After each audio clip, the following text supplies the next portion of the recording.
"Sir, it is only a nurse crying. Drive on. Stop the cars." Hardanby had been a night nurse at Myongwol Medical Center for exactly 3 years when they walked her out its front doors at dawn for saving a boy the hospital had already decided to let go. She sat on the granite steps with a cardboard box balanced on her knees. Inside it were the small remains of 3 years: a chipped mug, a spare lanyard, a paperback with a cracked spine, a pen that had bled a blue island into the seam of the box. Winter air moved through her thin coat as though the coat were not there at all. Behind her, the glass doors slid open and shut, breathing warm light onto the cold pavement each time, then taking it back, as if the building itself could not decide whether she was still allowed inside. The city flowed past her and did not slow. Commuters climbed and descended the steps in dark coats, phones lifted, breath clouding in front of their faces. A man in a gray suit stepped around her box without lowering his eyes to it. 2 students parted around her the way water parts around a stone. A woman glanced once, then walked faster, as if grief were something a person could catch by standing too close. Nobody stopped. Nobody asked. In a city of 10 million, a crying woman on a step was only weather, a thing you walked through on your way somewhere warmer. Danby pressed the back of her wrist to her mouth and tried to make herself smaller. The shameful part, the part she could not forgive, was that her hands were shaking now. In the ward they never shook. 4 hours ago they had been the steadiest hands in the building. She could still see the boy, bed 14, the pediatric cardiac wing, a child of 10 with a chart thicker than his own arm and eyes that had not settled on anything since they wheeled him in. He had not spoken a single word in 8 months, the notes said. Selective mutism following trauma. He would not let anyone near the left side of his chest. And that night, a senior doctor had decided the boy would be prepared for his imaging study whether the boy consented or not. "Hold him down," the doctor had said. "We do not have all night." Danby had not held him down. She had put herself between the boy and the 2 aides reaching for his wrists, and she had said quietly that a terrified child was not a task to be completed. And while the senior doctor's face turned the color of a warning light, while he told her that a nurse did not overrule a physician, Danby had glanced past his shoulder at the monitor. No one else was watching. The green line had stuttered into a shape she knew the way she knew her own name. A shape that killed. She had called it out. She had made them listen. She had put her hands on that small, stuttering chest and kept the boy in the world until the crash team arrived and the boy had lived. By morning, the story had rearranged itself. A junior nurse had created a scene. A junior nurse had defied a senior physician in front of staff and family. A junior nurse was, the administrator said gently, folding his hands, perhaps not stable enough for the pressures of night shift. The senior doctor, who was well connected and whose name opened doors all over the city, had signed the complaint himself. She knew his handwriting. She had once, in another life, promised to love it. "You make a disaster out of everything you touch," said the voice in her memory, patient and warm and merciless. "You turn one moment into a catastrophe and then you weep about it. And someone else has to clean up the weeping too." Danby shut her eyes. That was when the sound of the street changed. It was a small thing at first, the way traffic hesitates. Then the honking stopped, all of it, as if the road itself had drawn a breath and held it. She lifted her head. 2 black vehicles had halted at the foot of the hospital steps, square and gleaming and utterly without hurry, and the ordinary river of morning traffic was bending around them without a single horn, the way a crowd bends around something it has learned to fear. A man had stepped out of the second car. He did not hurry. That was the first thing she understood about him, before she understood anything else. Everyone on that street was hurrying, always, toward trains and shifts and appointments, and this man moved as though time was a thing that waited for him rather than the reverse. He wore a long dark coat and no expression at all. 2 men flanked him at a careful distance, and even they seemed to hold their breath. People who had walked straight past a crying woman now pressed themselves to the far railing to let him pass, eyes down, suddenly very interested in the ground.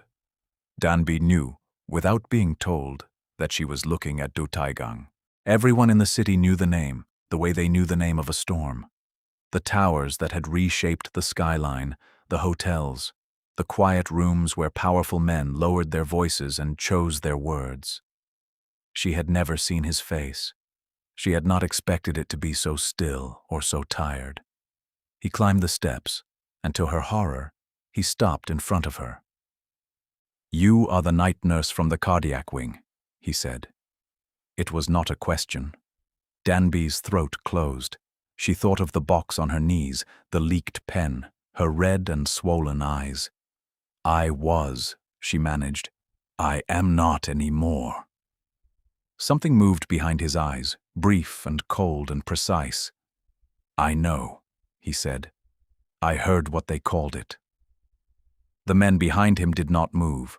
The doors breathed light onto the pavement, and then the most feared man in the city lowered himself down, coat and all, onto the wet granite step until his eyes were level with hers, and asked her the one question that no one inside that entire building had thought to ask. "What did you see," he said, "that made you stand in front of him?" Danby stared at him. Of every sentence she had braced for, that was not one. The administrators had asked why she disobeyed. The senior doctor had asked who she thought she was. Not one of them had asked what she had seen. "His heart," she said finally. The rhythm was breaking. The others thought it was interference on the monitor. It was not. "And the reason you would not let them hold him down?" "Because a frightened child stops being able to tell you what hurts," she said, "the moment you stop letting him choose." Her voice cracked on the last word, and she hated it. "That is all I did. I let him choose the next small thing, and then I saw the line." For a long moment, Do Taigang looked at her as if she were a document he was reading twice. Then he stood and held out his hand, not to help her up, but toward the doors. "The boy is my sister's son," he said. "His name is So-won. 8 months ago, the accident that took her took his voice with it, and since that night, no one has been able to touch him without 4 people and a needle. Last night, someone reached him without either." He paused. "This morning, that someone is sitting on my steps holding a box." Danby's heart moved strangely in her chest. "He is refusing his preparation for surgery," Taegang went on, and for the first time the guardedness thinned, and underneath it she saw something raw. "Without the surgery he has months. He will not let them near him. He will not let me near him. I have offered this hospital everything I have, and it cannot give me the one thing I need, which is for my nephew to stop being afraid long enough to live." His jaw tightened. "You did in one night what my money could not buy in 8 months. I am asking you to do it again." She should have said no. She had every reason. Instead, she thought of the boy's eyes, the way they had finally, at the very end, settled on her face and stayed. "Take me to him," she said. They had moved him to a private room, all soft light and silence, and it had not helped at all. So-won sat pressed into the corner of the bed with his knees drawn up, a small fortress of a child, and on his thin wrist hung a man's watch, far too large, its band notched tight and still sliding. 2 specialists stood near the door with the particular stillness of people who have run out of ideas. When Danby entered, the boy's whole body flinched toward the wall. She did not go to him. That was the thing none of them understood. She stopped 3 steps inside the door, set her box down on the floor, and sat on the cold tile with her back against the cabinet, as if she had all the time in the world and no interest in him whatsoever. She did not reach. She never reached first. Fear, she had learned in 3 years of night shifts, was a door that only opened from the inside, and every hand you pushed against it only made the person behind it lean harder. So she talked to the room instead. She told the room that the vending machine on the 3rd floor ate coins, but gave 2 drinks if you pressed the button twice. She told the room that the tall specialist by the door had kind shoes. She told the room in a low, even voice with no edges on it that she had once been very frightened of something, and that a person she trusted had told her the frightened part of her was the smartest part, because it was the part still paying attention. Behind her, near the door, Do Taegang stood without moving. She could feel his attention like heat on the back of her neck. She did not turn toward it. The moment she looked at the powerful people watching, her hands would remember to shake. A minute passed, then another. A small sound came from the bed. Not a word. The scrape of a child shifting his weight. Danby kept talking about nothing. She took the paperback out of her box and turned its cracked pages and read aloud a paragraph about a lighthouse. And somewhere in the middle of the second page, she heard the sheets move again, closer this time, and the faint tick of an oversized watch being wound. She let her hand rest open on the tile beside her, palm up. An offer, not a reach. The boy came off the bed the way snow comes off a branch, all at once and without warning. He crossed the floor on bare feet and folded himself down against her side, small and rigid and burning with fear, and after a moment he put 2 fingers into her open palm as if testing whether it would close on him like a trap. It did not. Danby breathed. "There you are," she murmured. So-won leaned his head against her arm. Within a minute his breathing had gone long and even, and within 2 the impossible thing had happened. The boy who had not slept without sedation in 8 months was asleep, his fingers still curled in hers, the watch ticking against her sleeve. The room did not move. The specialist stared, and when Danby finally, carefully, lifted her eyes to the door, she found Do Taegang looking at his nephew's sleeping face with an expression she was certain he had never once shown to a room full of frightened men. It softened everything the fear had built in him, and it lasted only a breath before he took it back. "He has never done that," Taegang said quietly, "with anyone." "Then perhaps," Danby whispered, careful of the sleeping child, "no one ever let him decide to." He was silent a long time. Then he crouched again, level with her and the boy, and said the words that would take her out of that hospital forever. "Come and work for him. Name your price. He does not let go of you, and I am not in the business of forcing a child to do anything ever again." He did not know yet how much she would hold him to that last sentence. She named terms instead of a price, and she wrote them down. That alone seemed to unbalance him. In Do Taegang's world, people took what he offered and thanked him twice. Danby sat at the end of a conference table longer than her old apartment and wrote, in careful hand, that she would care for So-won and not for the family's other affairs, that no treatment would ever be forced on the boy in her presence, that her hours were fixed and her nights were her own, and at the bottom, in smaller letters, that her past was hers and would not be looked into. Taegang read the last line twice. "You believe I would investigate you," he said. "I believe you are you," she answered. "That is not an accusation. It is a weather report." He signed. Then he set the pen down and added 1 line of his own beneath hers, and turned the page for her to see. "What counts as forcing him will be decided by her, not by me." When she looked up, he was already looking away. "If I decided alone," he said, "your terms mean nothing." That was how Danby came to leave the hospital that had thrown her onto its steps and move, with 1 suitcase, into a small annex at the edge of the Do family's estate. It sat apart from the great house, up a path of old stone, a single room with a narrow kitchen, a heater that knocked when the wind changed, and a raised wooden threshold at the door where shoes were left below. She loved it at once, for a reason she could not say aloud to anyone. For 6 years of a marriage, she had asked another person's permission to raise the heat, to hang a picture, to keep a friend for tea.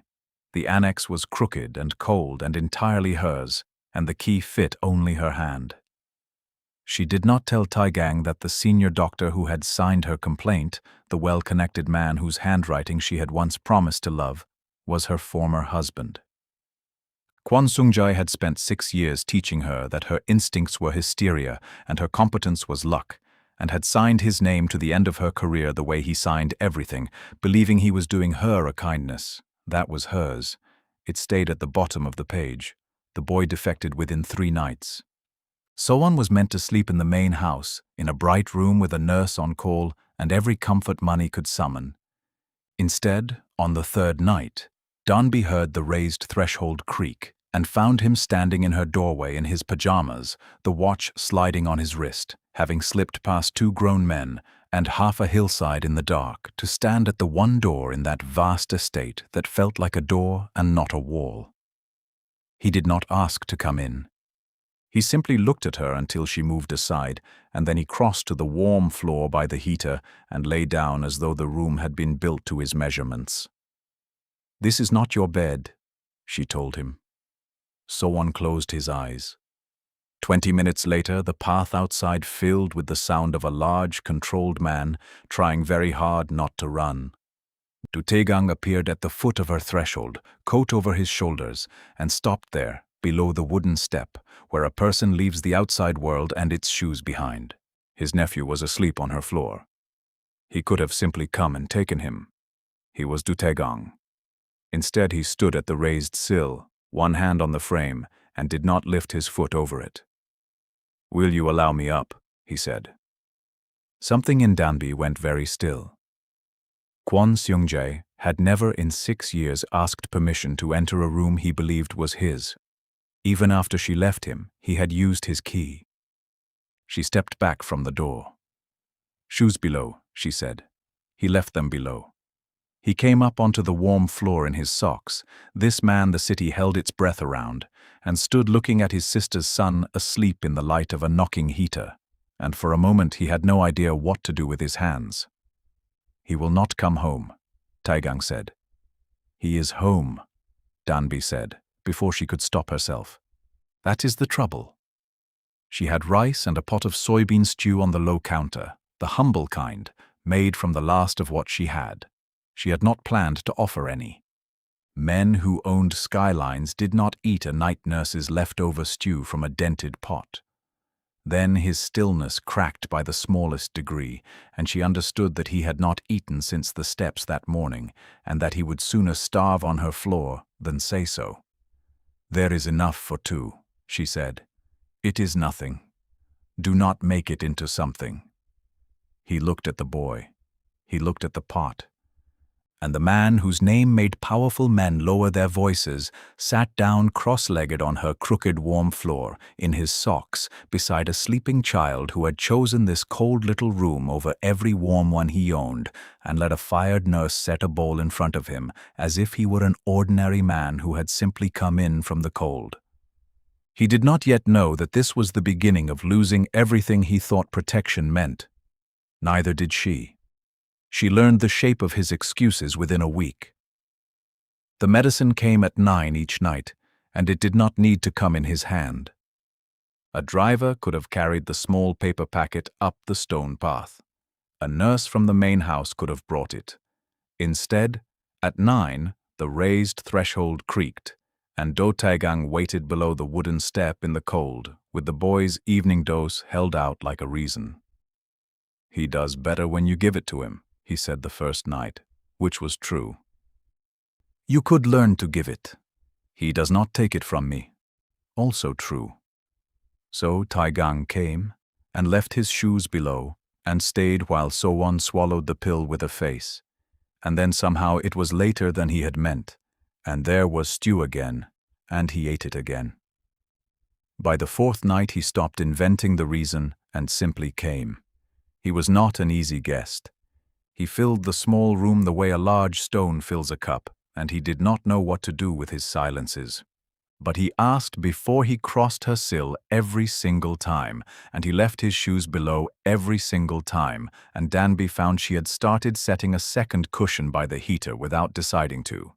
She caught herself once warming a second bowl before she had heard the car and made herself put it back and took it out again when he knocked. Then the gifts began, and the trouble with them. A heater arrived, a sleek white one that did not knock, carried up by two men who would not meet her eyes. She had them carry it back down.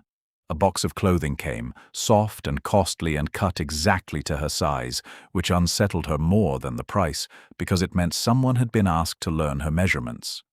She kept a single grey scarf, because the nights were real, and sent the rest back folded as neatly as it had come. When her pay was raised without a word, she brought the difference to the great house in an envelope and set it on the long table.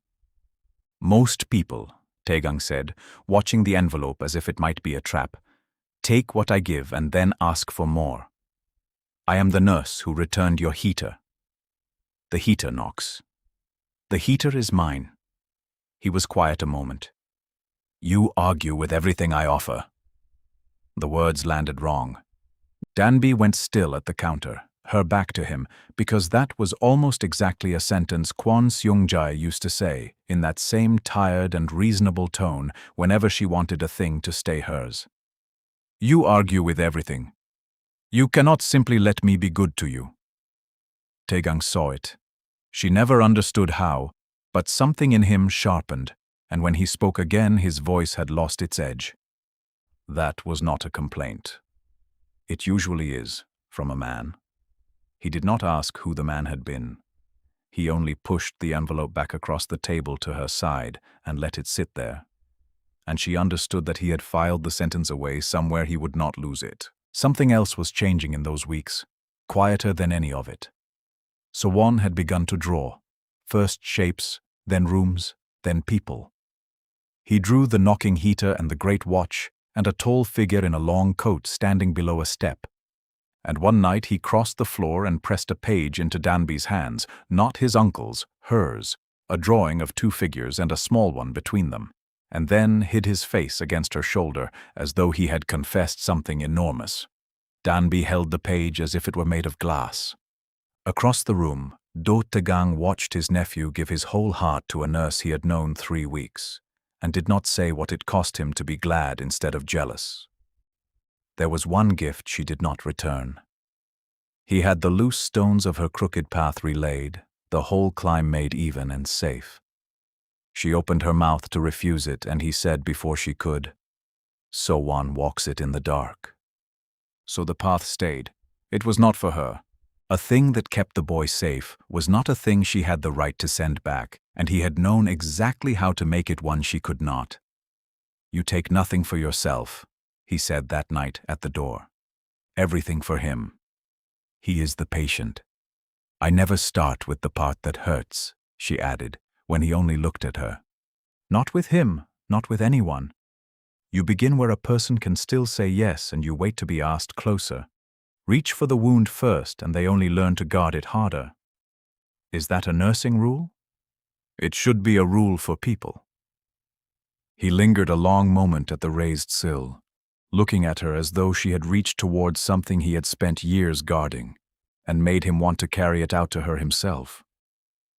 Then he went down the even path into the dark, and did not say goodnight, because goodnight would have been a smaller word than the one he did not yet have permission to use. The household decided she was clumsy on the 9th day, and she let them, because it was easier than explaining when it was true and when it was not. It happened in the great house, at a conference about the surgery, with too many specialists in the room and one woman who did not belong to medicine at all. Her name was Ma Seryong, and she arrived the way weather arrives, filling the room ahead of herself. She wore pale silk in the dead of winter and shoes not built for walking, and she looked at Danby the way one looks at a spill that has not yet been wiped up. She belonged to Do Taegang's world in some arranged and assumed way that everyone understood and no one said, and plainly no one had told her that a fired night nurse now slept in the annex her family owned. "The help attends medical conferences now," Seryong said, to no one, to the whole table. Danby reached to fill the specialist's water glasses, and under the weight of the entire room waiting, her hand betrayed her. The pitcher tipped. Water ran across the polished wood toward a stack of imaging films. Someone gasped. Seryong smiled without moving her lips. "There she is," said the old voice, warm and patient inside her skull. "There is the disaster you carry everywhere you go." Danby blotted the water with her own sleeve, said nothing, and wished the floor would open. 2 hours later, one of the men at the lower gate went down. He had been standing, and then he was on the ground with his lips going ash-gray and his hand tearing at his collar, and the men around him, men who could empty a street with a look, stood frozen in a useless ring. Danby was crossing the courtyard with the boys' laundry when she saw it. She did not think. The basket hit the stones, and she was already kneeling beside him, her hands perfectly steady and 2 fingers at his throat, her voice flat and certain and pulling the panic out of the air like a drain. "His throat is closing. He carries a pen for it. Left pocket, always the left. I have seen him check it. Find it now." They found it. She used it. She kept the man breathing, counting his pulse against her own slow breath until the ambulance climbed the hill, and not once did her hands shake. Du Taigang watched every second of it from the top of the steps. He said nothing then. But that night he came up her path and stopped at the door and looked at her as though her pieces had finally turned face up. "This afternoon you spilled a pitcher of water in front of 6 people who wanted you to spill it," he said. "This evening you held a stranger's life in your hands and were the steadiest thing on this hill." He studied her. "You are not clumsy. You come apart only when someone is waiting for it." Danby turned to the counter so he would not see her face. He had named in a single day a thing it had taken her a whole marriage to feel and never once say. "There is something you should know," she said, because she needed the moment moved somewhere safer, and because it was true and it mattered more than her pride. She took out the small notebook she had kept since the first night, a page for every night of Sawon's care, his rhythms, his fears, what came before the hours he slept and the hours he did not. 3 pages in, she had found the thing that turned her cold for a different reason. "His evening dose is wrong," she said. "Not by much. It is written for a heavier child. His fear spikes exactly 1 hour after he takes it, the same hour every night. I flagged it to the day team 4 days ago." "And," Taegang said very quietly. Danby looked at her taped thumb. "They said the nervous nurse should keep him calm and leave the medicine to the doctors." The stillness that came over him then was a different kind. It was the kind that made grown men rethink their lives. "Who?" he said. It was less a question than a door opening onto something cold. "No. I only want the name." "You want the name so a man can vanish. I did not show you this notebook to make a man vanish. I showed you because a frightened child's dose is wrong, and I want it corrected, and I want the fear to stop. That is the whole of what I want." For a long moment he was silent. Then, and it clearly cost him something. "What do you want? For yourself. Not for him, not for the boy. You ask for nothing, and it has begun to frighten me." Before she could stop them, Danby's eyes went to the shelf above the counter, where a slim savings passbook stood behind a jar of dried tangerine peel. She had been adding to it for 3 years, coin by slow coin, a number climbing toward a thing she had never said aloud to any living person. "A room," she said at last. "Somewhere of my own, where no child is ever held down, where the frightened ones are given the time a hospital cannot spare them. That is what the passbook is for. That is all." Du Taigang looked at the passbook, then at her. She watched him understand it, and she watched him decide with visible effort not to reach out and simply buy it for her. "I could have that dose corrected by morning," he said instead.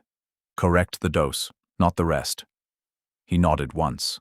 But when he had gone down the newly even path, Danby stood a long time in the cold, unsettled, because for the first time in 6 years, a powerful person had learned exactly what she wanted and had not immediately tried to make it his.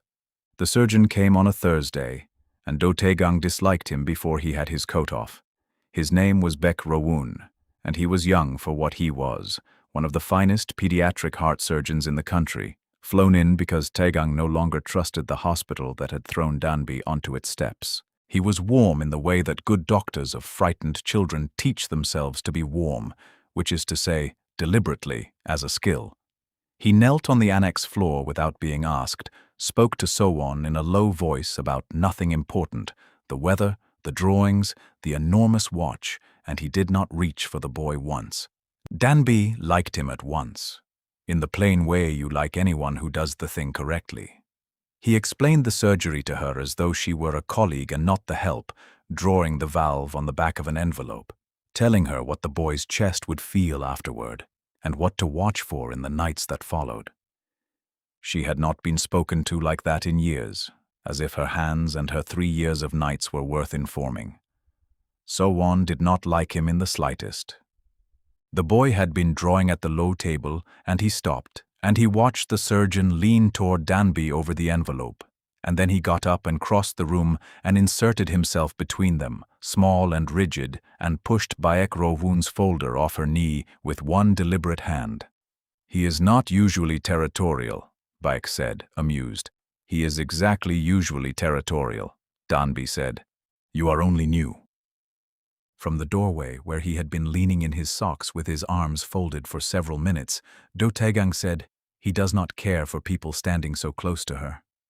"Neither, it appears, do you," Baek Ro-woon said mildly, and gathered his folder, and had the grace to go, pausing only to tell Danby that the boy was lucky in his nurse, which did not help the temperature of the room at all.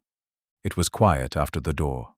So-won returned to the table and set the folder in Danby's lap himself, closed, as if to say the matter was settled.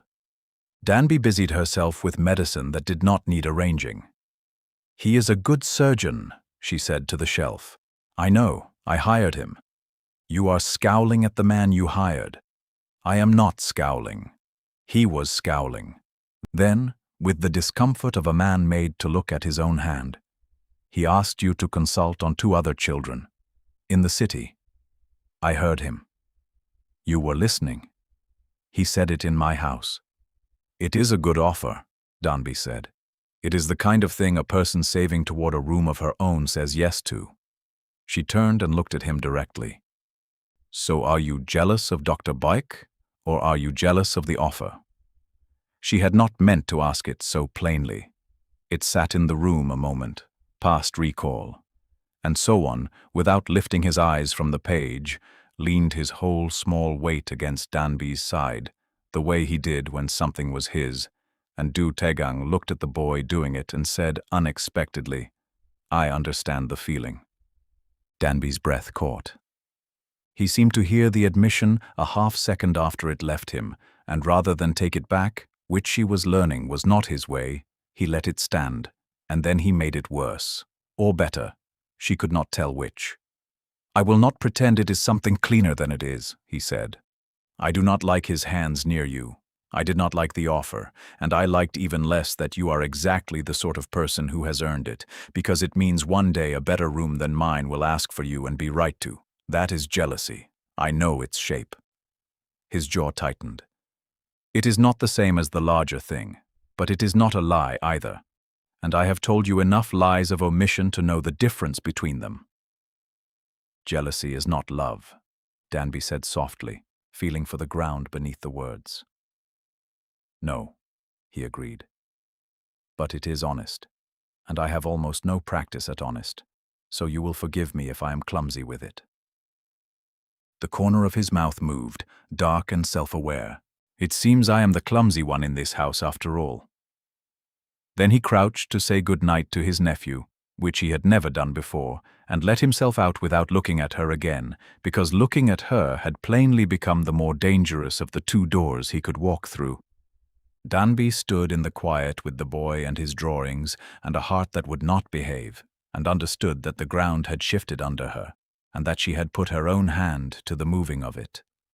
His name came back to her on a Tuesday, lit up on a screen in the dark. Danby had not heard from Kwon Sung-jae in months, and still the sight of his name did the old thing to her body, drawing her shoulders up toward her ears before her mind had caught up. For a moment, she only looked at it glowing on the blanket, the way you look at a spider you are not sure is dead. Then she sat on the edge of the narrow bed with the boy asleep by the heater and let the message play, once, into the quiet room. I hear you have made yourself useful to Du Tegang. The voice was warm. It had always been warm. That was the cruelty of it, that a thing so gentle could file a person down to nothing across 6 years and call the filing patience. I am glad someone has a use for you. But I know you better than anyone will ever bother to, so let me be the one who tells you the truth. A man like that keeps a woman like you until your little rescues stop being charming. You have always mistaken being needed for being loved. I am only saying it because no one else will, and because I still care what becomes of you. The message ended. Danby did not move. The heater ticked. The boy breathed. The terrible part was not that she believed him. The terrible part was that some old worn groove in her still turned toward the voice the way a plant turns toward a window, because for 6 years that voice had been the only weather she knew, and a person can grow toward even a poisoned light if it is the only one in the room. She played it again. Not because it was true. Because an old wound, once it has closed, sometimes asks to be pressed just to prove it still remembers how to hurt. So unstirred by the heater, Danby turned the phone face down at once. It is nothing, she told him, though he had not asked, could not ask, and the boy came off the floor and crossed to her and leaned his head against her knee, as though he could hear the thing she would not say, and had decided to stand between her and it, the way he stood between her and everything else. The threshold creaked. Du Tegang stood below the step with snow melting on his shoulders. She had not heard the car. He looked at her face. Only her face, and whatever he read there made him go very careful and very quiet. Will you allow me up? He said. Not tonight. He did not argue, and he did not look at the phone lying face down on the blanket, though she was certain he had seen it and read its whole story in a glance. Are you safe? He asked instead. Only that. Yes. Do you need anything? No. He nodded and stepped back down off the sill, and it was the not asking that undid her, because Kwon Sung-jae had never once in 6 years failed to ask what was wrong so that he could explain to her, kindly at length, that the answer was her. Taegang. He stopped on the path. She did not know how to say it, so she said the true thing sideways. Do you ever hear a person who is not in the room anymore, saying the things they used to say? He was quiet a moment. The dead are loud, he said. And the living we have left behind are louder. How do you make it stop? I do not. I stopped trying to make it stop. He looked at the sleeping boy, then back at her. I only decide whether the voice is allowed to sit down at the table. Most nights I make it stand outside in the cold, where I can see it, and where it cannot reach the food. Her eyes stung. She hated it. Mine sits at the head of the table. It tells me I ruin everything I touch, and some nights it uses my own voice to say it, and I cannot tell the two of them apart anymore. That is the part that frightens me. Not that he is cruel, that I have started doing his work for him. He stood in the falling snow and did not come up onto her floor, and did not try to fix her, and did not tell her the voice was simply wrong, because he seemed to understand that a person cannot be argued out of a groove worn that deep in a single winter night. Then borrow mine, he said, until you can hear which one is yours. When it tells you what you ruin, answer it in my voice, because I have watched you for weeks now, and I have kept the tally, and the voice is lying. His jaw tightened. You do not ruin rooms, Danby. You are the reason the frightened ones in them finally breathe. I have watched a boy learn it before you taught it to me. He went then, and left her the last word for once, because she looked as though she needed to be the one still speaking. She played the message one final time. Then she deleted it and blocked the name, and sat a long while in the dark listening past the silence for her own voice, and found it, faint and unpracticed but real, still in there somewhere, saying that she had saved a boy's life and been thrown out for it. and that this was not the same thing as ruin. She said it out loud once to the heater and the sleeping child, to hear whose voice it was. It was hers. The foundation held its winter gala in the atrium of the children's wing, and Dutegang, who never attended such things, attended. It was a fundraiser for pediatric care, the kind of glittering room Danby had only ever crossed pushing a cart, keeping to the walls. She had spent a week helping to organize it, because it funded the very ward that had failed so on, and because a part of her that she did not examine too closely wanted to stand inside the thing her passbook dreamed of, built once at a scale she could never reach alone, just to see what it looked like finished. She wore the gray scarf. It was the only expensive thing she owned, and she had not paid for it, and she wore it anyway, and told herself that was a different thing from being bought.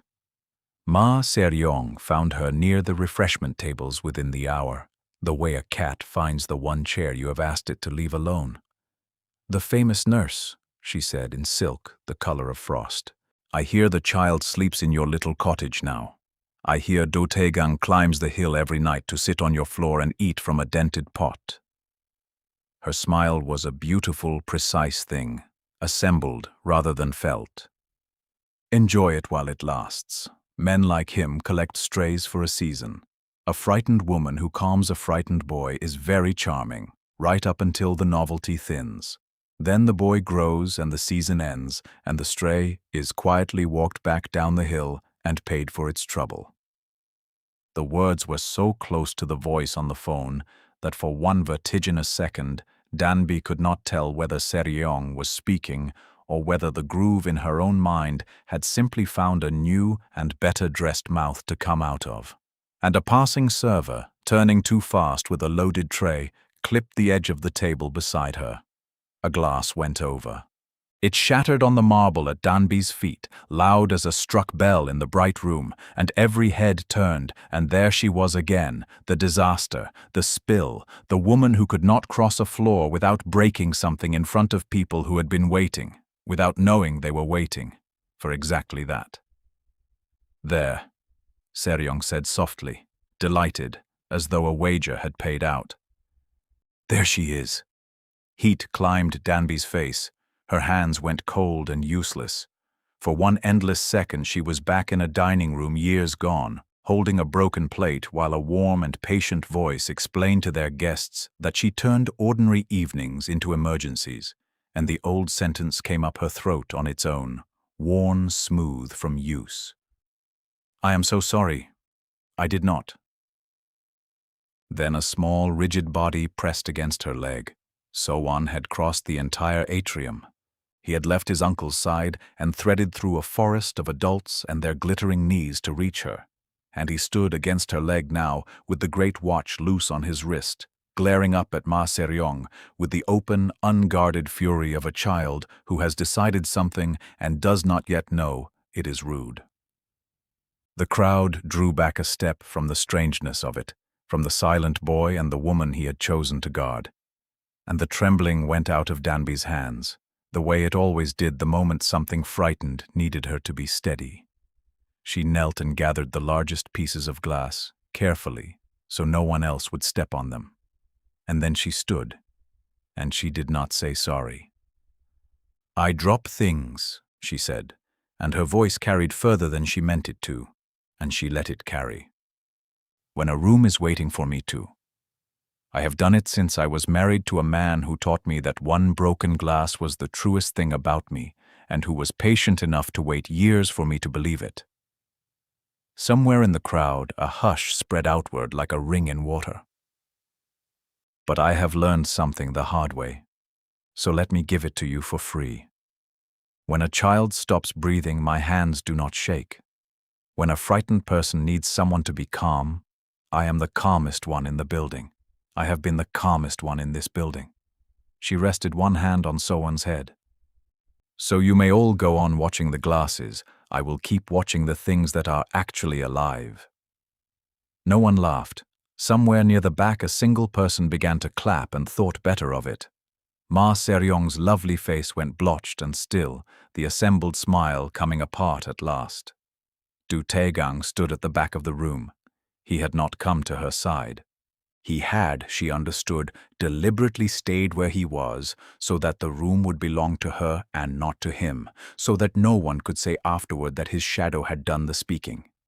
And when she found his eyes across all those heads, there was something in them she had no single word for except pride, and under the pride something older and more dangerous that she chose not to name in a crowded room. Later she found him in the quiet corridor beyond the atrium, where the music was only a rumor coming through the wall. "You stayed all the way over there," she said. "You did not need rescuing. You needed a room to hear you. I only made sure it stayed quiet enough to." Danby looked at this man, feared across a whole city, who had learned that the kindest thing his power could do was to stand very still at the back of a room and let a woman save herself out loud. She closed the distance before her courage could become one more thing she dropped. And she kissed him. He went completely still.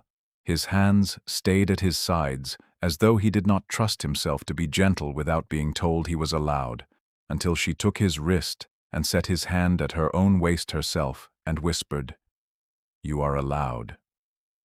Only then did he hold her, carefully, the way a man holds something he has spent his whole life being told he would only break. When they parted, his forehead came down against hers, and for a moment neither of them was afraid of anything. "The surgeon," he murmured, "will be disappointed." She laughed against his mouth. "You are still jealous." "I am managing it. I am managing it heroically, and no one will ever give me a medal. Keep practicing." "With you," he said. "It appears I have no intention of ever stopping." The surgery was set for the end of the week, and 3 nights before it, So-won fell apart. They had told the boy what would happen because Danby refused to let anyone lie to a child about his own body, even a kind lie, even to spare him. She had explained it in the low voice with no edges, the mask that would smell strange, the sleep that was not like ordinary sleep, the small, deep hurt after, the waking with her already there. He had listened with his knees drawn up and the watch pressed flat to his chest, and he had seemed to understand, and for 2 days he had. Then at 2 in the morning the understanding turned to terror, the way water turns to ice, all at once, and there was no reaching him. He did not cry the way other children cried. He went rigid and silent, and pressed himself into the narrow gap between the cabinet and the wall, his small chest heaving, his eyes fixed on nothing in the room, gone somewhere 8 months behind him where a car had folded around his mother in the dark, and the noise had taken his voice out of him and kept it. Danby had called the main house. Du Taegang came through the snow without a coat, faster than any car should have brought him. He crossed the threshold, saw the boy in the gap in the wall, and did the thing that a lifetime of command had built into his blood before he could think better of it. He crouched and put steel in his voice. "So-won, come out. You are safe. I am here." The boy pressed further into the wall, as if the voice were one more wall closing. "So-won." Sharper, more frightened, which in him came out as harder. "There is nothing here that can hurt you." "Stop," Danby said. "You are making the room louder than the fear. He cannot tell your voice from the thing he is afraid of." He turned on her, and for a moment she saw the man the whole city was afraid of, the one who solved problems by force because force had kept him breathing when nothing else would. He needs to know someone is in control of this. He needs you to stop being one more thing pressing down on him. She held his eyes and did not look away, though every year of her marriage told her to. "Sit down, on the floor, please." No one told Do Taegang to sit. She watched the refusal move through him, whole generations of it, men who did not kneel because kneeling was how you died. And then, because she had asked and not ordered, because she had said please and not now, he lowered himself onto the floor of a night nurse's cold annex and put his back against the cabinet and waited, his hands open and useless on his knees. Danby sat a careful distance from the boy, close enough to be reached, far enough to be refused. She did not look at Sawon. She put her open hand on the floor between them, palm up, an offer and not a reach, and she began to talk, low and steady and without edges, the way she had that first night in the hospital, about the tangerine peel drying on the shelf and the heater that knocked when the wind changed and the pipes that sang low and off-key whenever the hot water moved through them. She talked about nothing, because nothing was safe, and the boy's terrible breathing began, by fractions, over long minutes, to lengthen. "Put your hand on the floor," she murmured to Taegang. "Not on him. Beside mine. Let him choose the distance." He did. 2 large hands and 1 small space between them, open on the cold boards. And the boy's wild eyes moved between the hands, weighing them, and after a long time, a very long time, longer than either adult would have believed they could stay so still, Sowon came out of the wall and folded himself down into the space between the two of them and put 2 fingers into Danby's palm and 1 flat hand against his uncle's and let them both feel his heart slamming, and then slowing and then quiet. "He is matching us," Danby whispered. "Breathe slow. Show him there is nothing chasing him. Nothing is chasing him." The 3 of them breathed together until the boy slept, his fist still curled around 2 of her fingers. They stayed on the floor a long while after, not moving, not willing to be the one who moved first, the child heavy and warm between their hands. "Who does this for you?" Taegang said quietly across the sleeping boy. "When your own room gets louder than whatever is frightening you, who sits on the floor for you?" Danby tried to find a joke to put in the way. None came. "No one," she said, and it was too honest, and it filled the small room to the corners. "People mostly wait until I drop something. Then they explain me to myself, gently, so I will thank them for it." His jaw went tight. "The man on the phone. My husband, for 6 years." She looked at the boy so she would not have to look at Taegang while she said it. He was a doctor. Everyone loved him. He never once raised his voice, not once in 6 years, which is its own kind of proof if you say it to the wrong people. He only stood behind me while I lived and waited, so patiently for me to fail, and then told me afterward that he had known I would, until my hands learned to shake before I had even touched the thing. I stayed because leaving felt like signing my name under everything he had said, agreeing that I could not manage a home or money or a life on my own. A breath. It took me years to understand I was managing all of it. I was simply also managing him, and he had made certain I would never count that as work. Taegang was silent so long that she finally looked up. There was something raw and terrible working in his face, held very carefully, the way you hold something that will cut you if your grip slips. "Everyone I have ever known," he said, "met me after my name was already a thing to be afraid of. They measured every word I said for what it could buy them or cost them. My sister did not. Sowon's mother. She was younger than me, and she knew me before any of this, when I was only a frightened boy myself with nothing to my name but her, and she never once looked at me the way the city does." He stopped.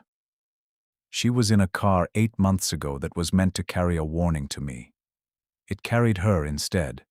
The boy was in the back, and he lived, and he has not spoken since, and he is the last person alive who knew me before I became this thing they fear. I swore on the night she died that no one would ever force that child to do anything ever again as long as I drew breath. It is the only promise I have kept clean." Danby understood then exactly what she was holding. Not a mafia boss. A man on a cold floor in his socks, grieving out loud for the first time in 8 months, kept upright by a sleeping child and a single promise. "That," she said softly, "is worth more than all your armed men put together." He lifted her hand from the boy's chest and pressed his mouth to her knuckles. Slow, and nothing more happened that night. And it was enough. It was more than enough. It was more than either of them had been given in years. Neither of them knew it was the last quiet night before everything he had been built to be reached up out of him and undid it. The surgery saved the boy's life, and 4 days later, Do Taigang nearly cost himself everything it had taught him. It began, as these things do, with a man who could not bear to be left behind. Kwon Seung-jae had heard, through the narrow gossiping channels of a small medical world, that Do Taegang had stripped his nephew's case from Myong-wol and humiliated the senior staff who had signed off on holding a child down. And somewhere inside that wound, he had learned whose word Taegang trusted now, and whose bed sat empty in a marriage he had thought would stay broken his way forever. So he did the thing warm and patient men do when a woman escapes them and thrives. He reached for paper. He filed a formal report with the nursing board, resurrecting the old complaint and dressing it in new clothes, alleging that Hadanbi was unstable, that she had endangered a child in her care, that her license should be reviewed and suspended pending investigation. It was a lie built precisely, with a doctor's knowledge of exactly where to cut to kill the one thing she was saving toward. No board in the country would license a private practice to a nurse under review. Do Jaeol brought his cousin the report and the name signed at the bottom of it, and one more thing he had turned up in the tracing. That the doctor who signed it, Kwon Seung-jae, had once been married to Ha Dambi and had been the senior physician on the ward the night she saved the boy. Dambi came back from the market at dusk, bread and eggs in a cloth bag against her hip, and found her whole life moved. Her suitcase was gone from the annex. Her passbook, her notebook, her boy's drawings, the gray scarf, all of it had been carried down the hill and arranged in a bright, secure suite in the great house, behind walls and men and cameras, as though someone had taken a careful inventory of her and rebuilt her from the list. Her tangerine peel sat in an unfamiliar dish. 2 new guards stood at the base of the path, and Do Taegang waited by the tall window with the report in his hand, and a cold, familiar certainty settled over his face like frost over glass. "You will stay here until it is handled," he said. "The man who did this will not have a license by spring. I have already begun. You will be safe inside these walls." Fear came first, quick and cold. Then something older and far stronger came up underneath it. "You moved everything I own, without asking me. There was no decision to make. He knows where you sleep. He was your husband. I am removing the danger, and I am removing you from where it can reach."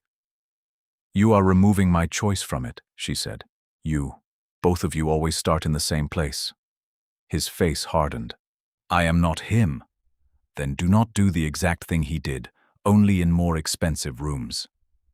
Her voice shook and she let it shake. "You watched me sit on a cold floor for weeks and give that boy a choice about his own body.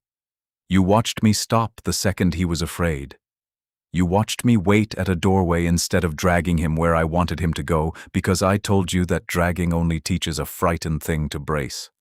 And then, the moment you were the frightened one, you decided my no did not count, because you had not troubled to ask for it. You moved me like furniture to a safer shelf and called it love. I am trying to keep you alive." He said it the way every controlling man in the history of the world has said it, as though love made the taking generous, as though fear were a permission slip. "Safety that another person chooses for me and locks around me feels exactly like a cell," she said. "I have lived inside one. I know the feeling from the inside, and this is not different. This one only has a better view and a warmer floor." His jaw worked. For a moment he said nothing at all. "What do you want?" "My things returned. And then I am leaving the estate." "No." It came out of him before he could stop it, raw and too fast. She flinched, an old flinch, a married flinch, and he saw it, and it stopped him cold. He closed his eyes. When he opened them, the word had cost him something visible. "Someone needs you," he said instead, low, reaching for the one lever left. "He will not." The moment it left his mouth, he knew. She watched the regret cross his face like a cloud's shadow crossing the hills. "Do not use him." Her eyes filled and she did not let them fall. "I have spent weeks teaching that boy that being loved would never once become a leash around his neck. That yes could stay, yes and no could stay, No, please, do not make me prove the same lesson to you tonight with my suitcase in my hand. Du Taigang looked as though she had struck him across the face. You are right, he said, and it was not easy, and she saw how not easy it was. I should not have said it. I will have Jael drive you anywhere you choose. One car, no men. He leaves the moment you are inside your own door and not before, so I know you are through it, and then you will not see us again unless you send for us. Every instinct in his body fought the sentence as he said it. She could see the war being lost behind his eyes. And then he let her go, which was the first truly powerful thing she had ever watched him do. She took only what was hers. She left the number in the passbook untouched, though he would never have known. She let Jael carry her one suitcase down the even path she had allowed him to build, and she did not look back at the lit windows of the great house, because looking back was how you turned into salt. She moved that night into a single rented room above a shuttered flower shop at the far edge of the city, where the radiator hissed and spat and the one window looked onto a brick wall an arm's length away, and it was not warm, and it was not safe, and the key fit only her hand. She did not know that 3 days later the boy she had left behind would stop letting anyone in the world come near him at all.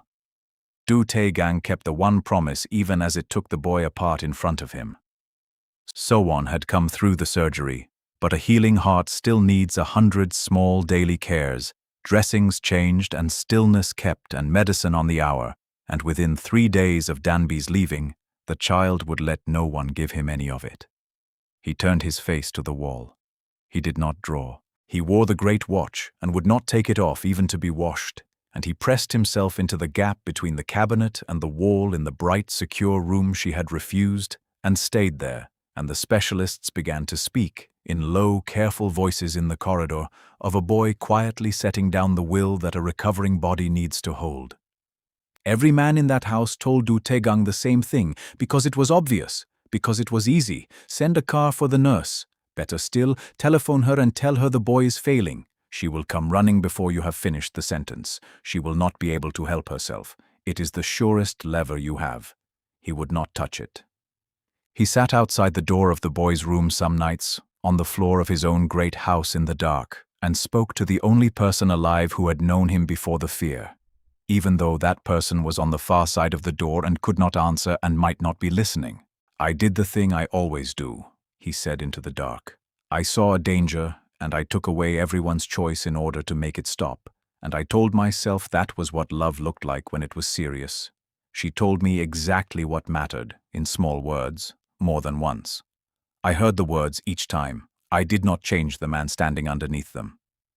He pressed his palm flat against the door, as if the boy might feel it through the wood. I will not turn your grief into a rope to drag her back with. She taught me that a person's love should never become the leash. It is the last thing she left in this house, and it is the one thing of hers I mean to keep clean.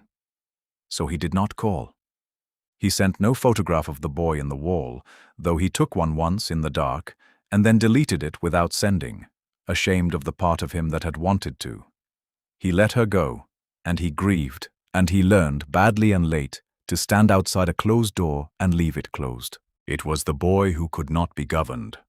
On the 4th night, in a house full of the most watchful men in the city, a child in pajamas and one enormous watch worked a service latch he had studied for 3 days, walked out a delivery door left unwatched for 90 seconds, and set off on his own 2 feet across the whole sleeping width of the city in the cold, steering by nothing but a folded drawing and a child's flat certainty of where the one open door in the world had gone.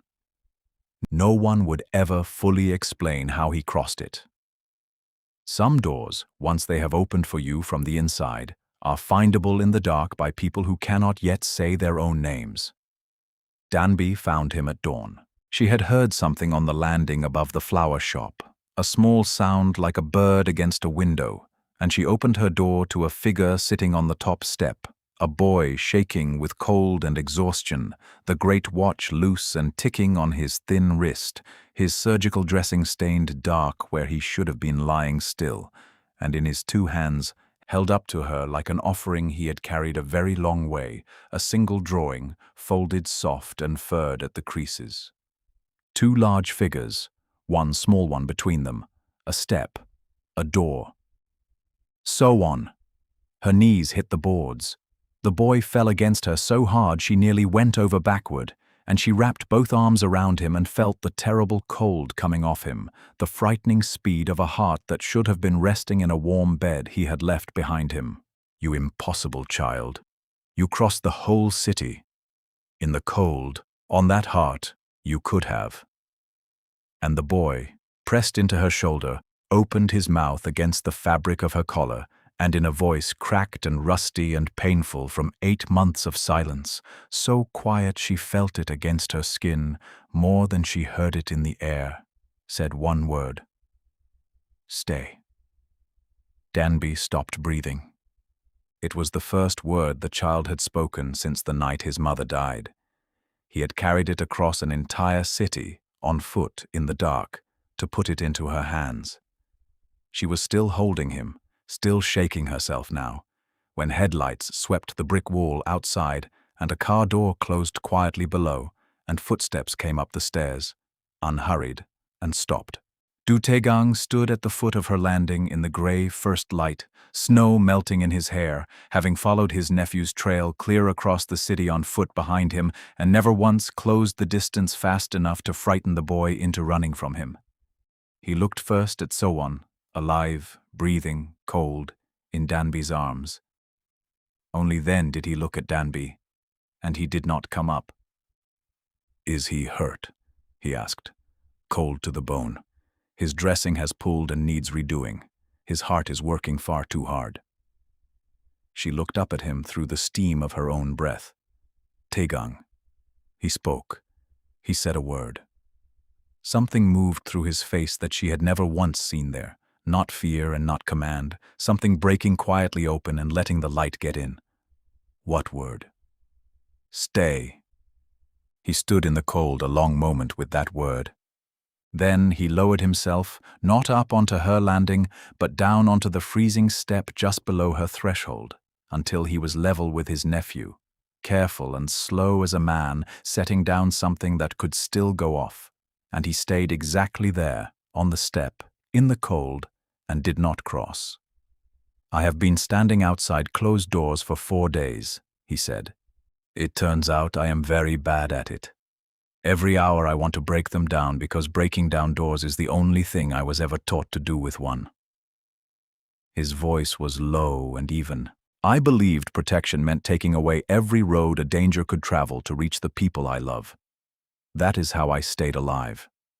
I did not understand until this week that a safety I choose for you and then lock you inside of is only a nicer cage with a warmer floor.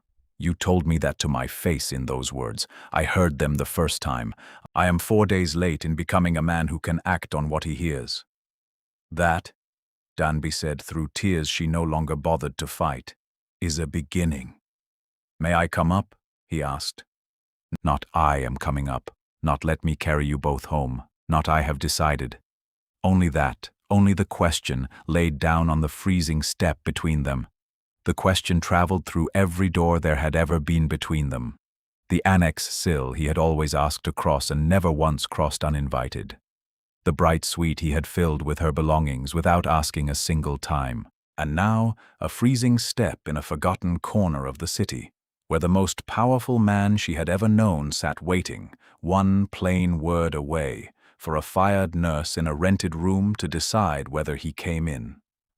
She looked down at the boy in her arms, and the drawing crushed soft in his fist, and the man on the step who had walked all night behind a child and stopped at the last stair. Come up, she said. Both of you. He needs to be warm, and so, I think, do you. He left his shoes below.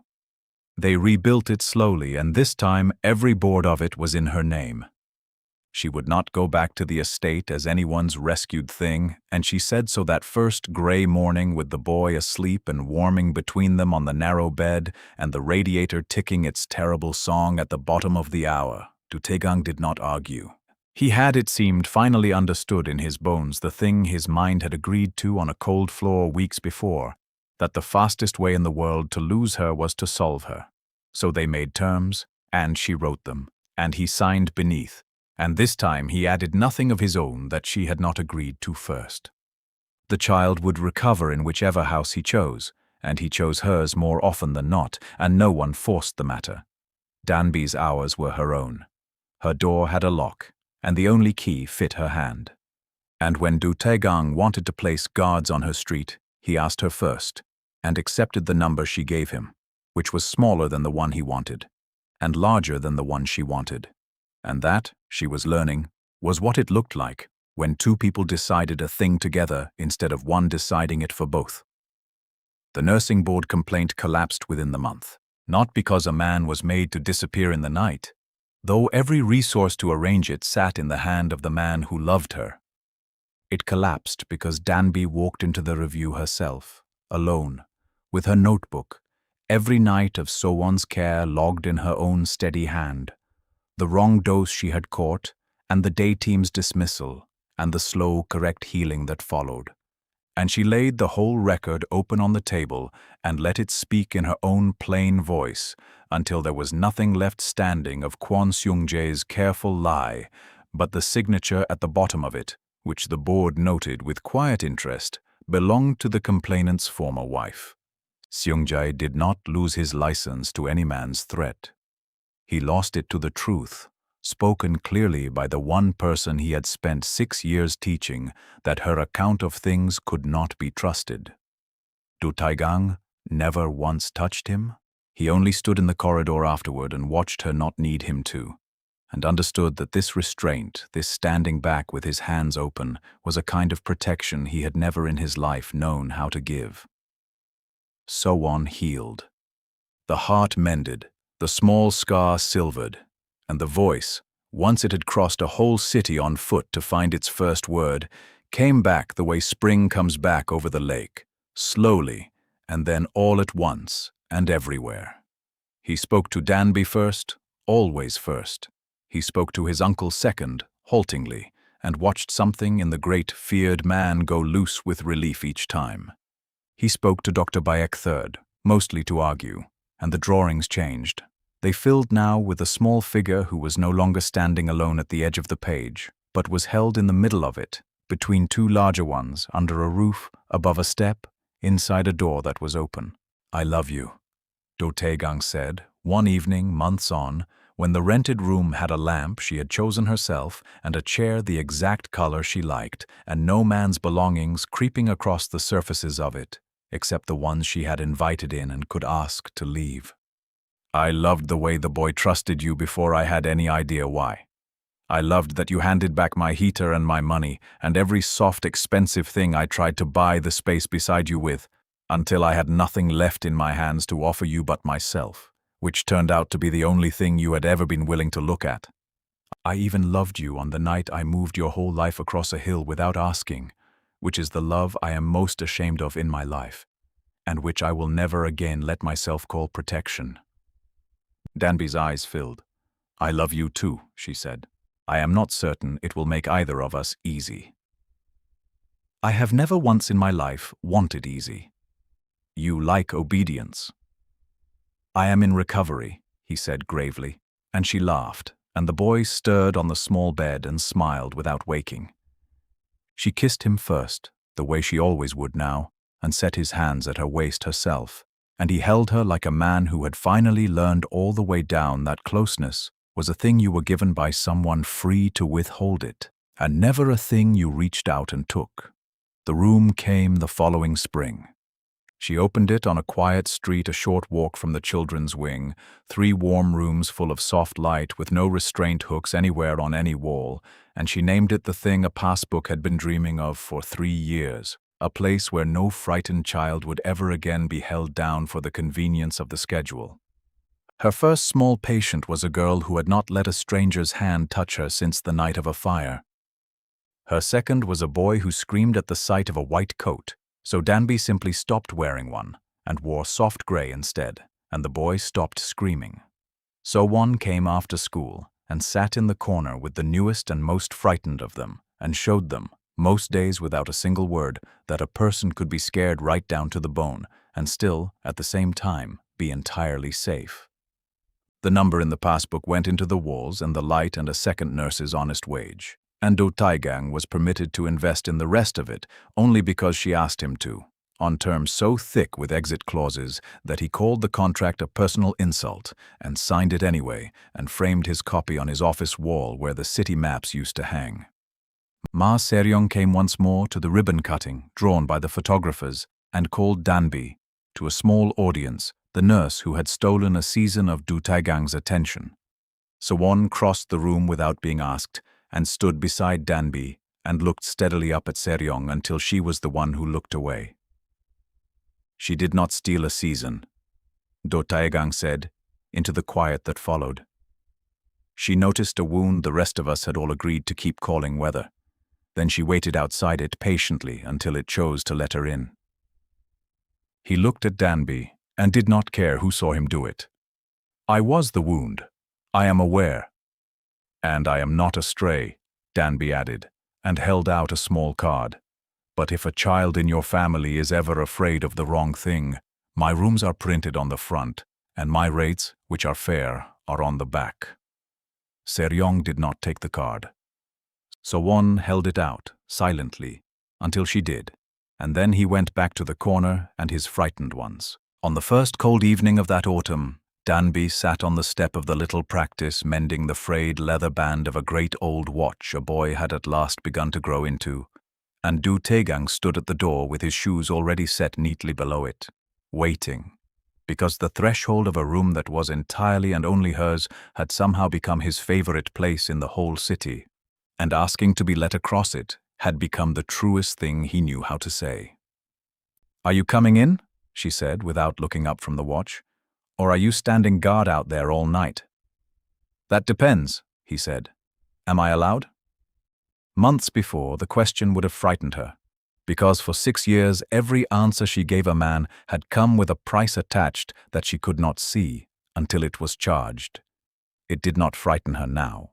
A door she was free to open was not a door that could ever close on her, and a yes she was free to give and free to keep was, she had discovered, the safest thing a person could own.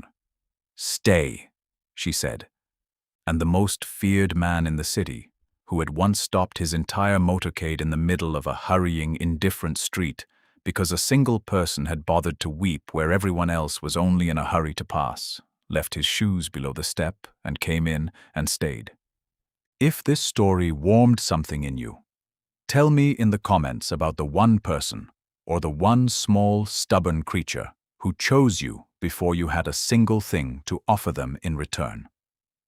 And if you believe, as I have come to, that the bravest thing a powerful person can ever learn is to stand at a door and quietly ask to be let in, then subscribe and stay a while. There are more stories like this one waiting just inside.